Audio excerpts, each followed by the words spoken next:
Hello বন্ধুরা, আপনারা আমার আগের ভিডিওতে দেখেছেন কিভাবে পিডিএফ থেকে ডিডব্লিউজি ফাইলে কনভার্ট করতে হয় অটোক্যাডের মাধ্যমে। আজকে এই ভিডিওতে দেখাতে চলেছি কিভাবে আপনার ডিডব্লিউজি ফাইল থেকে কেএমএল ফাইল তৈরি করে গুগল ম্যাপের সঙ্গে মৌজা ম্যাপটাকে ওভারল্যাপিং করবেন। ভিডিওটা শেষ অবধি দেখবেন যাতে সম্পূর্ণ প্রসেসটা আপনারা ঠিকমতো শিখে নিতে পারবেন। তাহলে প্রথমে গুগল আর্থ প্রো সফটওয়্যারটাকে ডাউনলোড করতে হবে।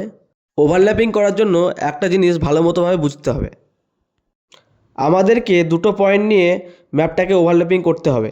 আপনি গুগল ম্যাপে যে দুটো পয়েন্ট সিলেক্ট করবেন সেই দুটি পয়েন্ট মৌজা ম্যাপেরও জানা থাকতে হবে। গুগল আর্থ প্রো সফটওয়্যারটা ডাউনলোড করার পর অ্যাড পিনে ক্লিক করবেন। আপনাদের যদি এখানে নর্থ আর ইস্টিং যদি না দেখায় তাহলে আপনাদেরকে উপরে গিয়ে টুলসে ক্লিক করে ইউটিএম এখানে ক্লিক করতে হবে, তাহলে আপনাদের ইস্টিং আর নর্থিং দেখাবে। তারপরে উপরে গিয়ে অ্যাড পিনে ক্লিক করবেন।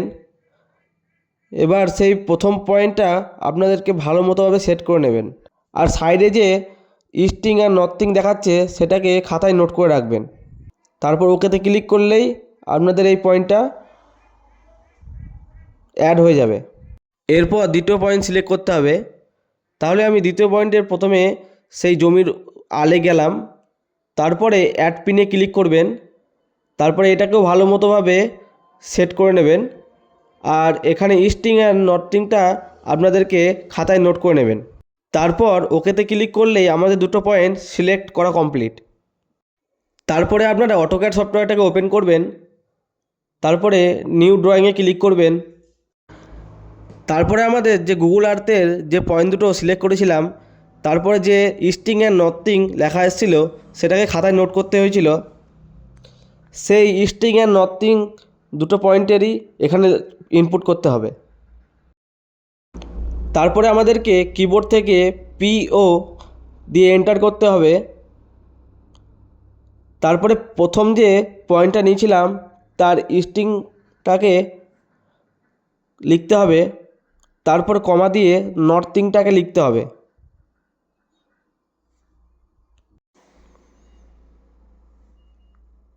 তারপর লেখা হয়ে গেলে আমাদের তারপর লেখা হয়ে যাওয়ার পর দ্বিতীয় যে পয়েন্টটা আছে তার ইস্টিংটা প্রথমে লিখতে হবে, দিয়ে কমা দেবেন, তারপর নর্থিংটা লিখবেন। যেমনভাবে আমি লিখছি এরমভাবেই লিখে নিতে হবে। এরপর পয়েন্ট দুটো না দেখা গেলে জেড এন্টার এ এন্টার করবেন, তারপর একটু খুঁজে নেবেন যে পয়েন্ট দুটো কোথায় আছে, তারপর জুম করবেন, তাহলে দেখে নিতে পারবেন সেই পয়েন্ট দুটো। পয়েন্ট দুটো ছোটো আকারে দেখাচ্ছে, তার জন্য আমাকে কিবোর্ড থেকে পিটি দিয়ে এন্টার মারবেন।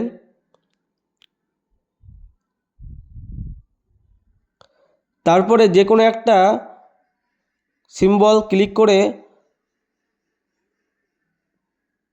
পয়েন্ট সাইজটাকে 1.00 করে নেবেন, তারপর ওকে দেবেন। তারপর দেখে নিতে পারবেন পয়েন্টগুলো অনেক বড় বড় আকারে দেখাচ্ছে। তারপরে পয়েন্ট দুটোকে জুম করে পলিলাইন দিয়ে পয়েন্ট দুটোকে টেনে নেবেন। ভালোভাবে জুম করে সেন্টারে ক্লিক করে পয়েন্ট দুটোকে পলিলাইন দিয়ে টেনে নিতে হবে।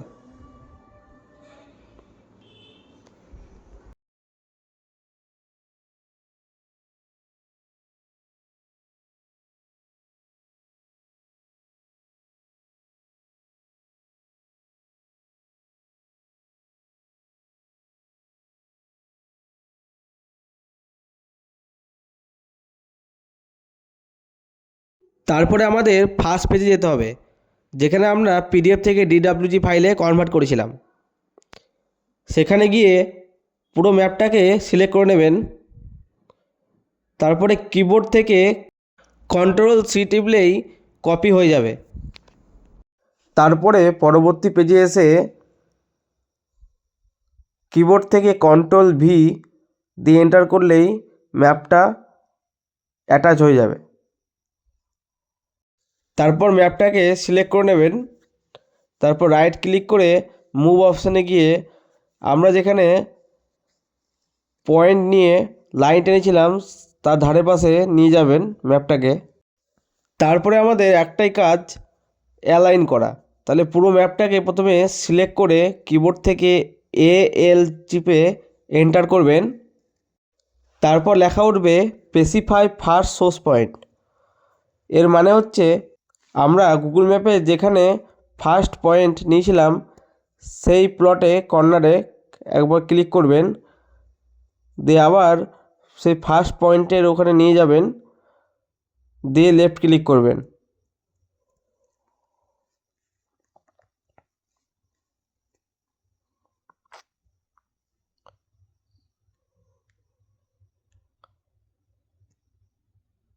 তারপরে দেখাবে স্পেসিফাই সেকেন্ড সোর্স পয়েন্ট। তাহলে আমরা গুগল ম্যাপে যেখানে সেকেন্ড পয়েন্ট নিয়েছিলাম সেই প্লটে আমাদেরকে ক্লিক করতে হবে, সেই কর্নারে লেফট ক্লিক করবেন। তারপরে দেখাবে স্পেসিফাই সেকেন্ড ডেস্টিনেশন পয়েন্ট। তাহলে সেই লাইনের ওখানে যাবেন, তারপরে লাইনের ওখানে গিয়ে সেখানে ভালো মতোভাবে জুম করে সেই জায়গাতে সিলেক্ট করে রাইট ক্লিক করে ইয়েস করবেন। তাহলে আমাদের অ্যালাইনের কাজ কমপ্লিট হয়ে যাবে। পয়েন্টগুলো অনেক বড় বড় দেখাচ্ছে, এর জন্য আমি এই পয়েন্ট দুটোকে ডিলিট করে দিলাম। তারপরে আমাদের যে লেখাগুলো আছে সেইগুলোকে গুগল আর্থ প্রোতে দেখানোর জন্য সেগুলোকে এক্সপোর্ট করে নিতে হবে। তাহলে যে কোনো একটা লেখার ওপর ক্লিক করবেন, দিয়ে রাইট ক্লিক করে সিলেক্ট সিমিলারে ক্লিক করবেন। তারপর উপর দিকে এক্সপ্রেস টুলে গিয়ে মডিফাই টেক্সটে ক্লিক করে এক্সপোর্টে ক্লিক করবেন। তাহলে আপনাদের টেক্সটগুলো সব এক্সপোর্ট হতে শুরু করবে। একটু ওয়েট করবেন।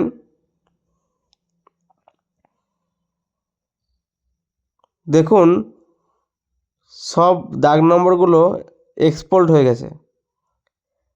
এবার আপনাদের গুগল আর্থে এই দাগ নম্বরগুলো শো করবে। আপনাদের একটা লিপসের প্রয়োজন হবে। আমি ডেসক্রিপশন বক্সে এই লিপসটা দিয়ে দেবো, আপনারা ডাউনলোড করে নেবেন। তারপরে কিবোর্ড থেকে এপি দিয়ে এন্টার করবেন। তারপরে এই যে DW2KML এখানে ক্লিক করে লোড অপশানে ক্লিক করবেন, তারপরে ক্লোজ করে দেবেন। তাহলেই আপনাদের DW2KML লিপসটা লোড হয়ে যাবে। তারপর কিবোর্ড থেকে IRT লিখে এন্টার করবেন। তারপরে উপর দিকে যে কোঅর্ডিনেট সিস্টেম লেখা আছে সেখানে UTM কোড বারটাকে আপনাকে চেঞ্জ করে নিতে হবে। আমার 45 ছিল, তাই আমি 45 করে নিলাম। তারপরে ম্যাপ টাইপটাকে আপনাদের এখানে স্যাটেলাইটের জায়গায় KML এক্সপোর্ট ক্লিক করতে হবে।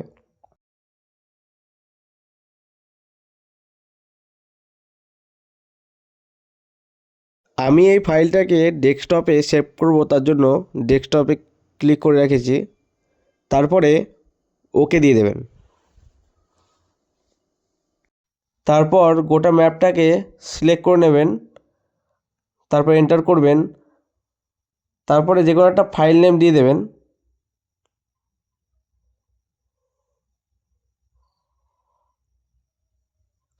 তারপর সেভ অপশানে ক্লিক করলেই আপনাদের ফাইলটা কনভার্ট হতে শুরু করবে KML ফাইলে।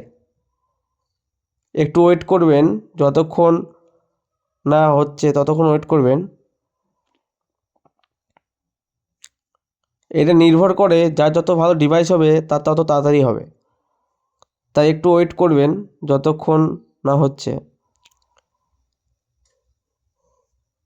তারপরে KML ফাইলে ট্রান্সফার হয়ে যাওয়ার পর একটা ইয়েস বলে একটা অপশান আসবে, সেখানে ক্লিক করলেই আপনাদের ডাইরেক্ট গুগল আর্থ প্রোতে নিয়ে চলে আসবে। তারপর আপনারা দেখে নিতে পারবেন যে আপনাদের ম্যাপ ওভারল্যাপিং কমপ্লিট হয়ে গেছে। তাহলে এভাবে খুব সহজেই আপনারা স্টেপ বাই স্টেপ অটোক্যাডের মাধ্যমে গুগল ম্যাপের সঙ্গে আপনার মৌজা ম্যাপটিকে ওভারল্যাপিং করতে পারবেন। ভিডিওটা যদি ভালো লেগে থাকে তাহলে একটা লাইক করবেন আর চ্যানেলটাকে সাবস্ক্রাইব করবেন এরকম জমি জায়গা সংক্রান্ত বিভিন্ন ভিডিও সবার আগে পাওয়ার জন্য। তাই সাবস্ক্রাইব করে পাশে থাকবেন। সবাইকে আমার এই ভিডিওটা দেখার জন্য অসংখ্য ধন্যবাদ। সবাই ভালো থাকবেন, সুস্থ থাকবেন। দেখা হচ্ছে পরের ভিডিওতে।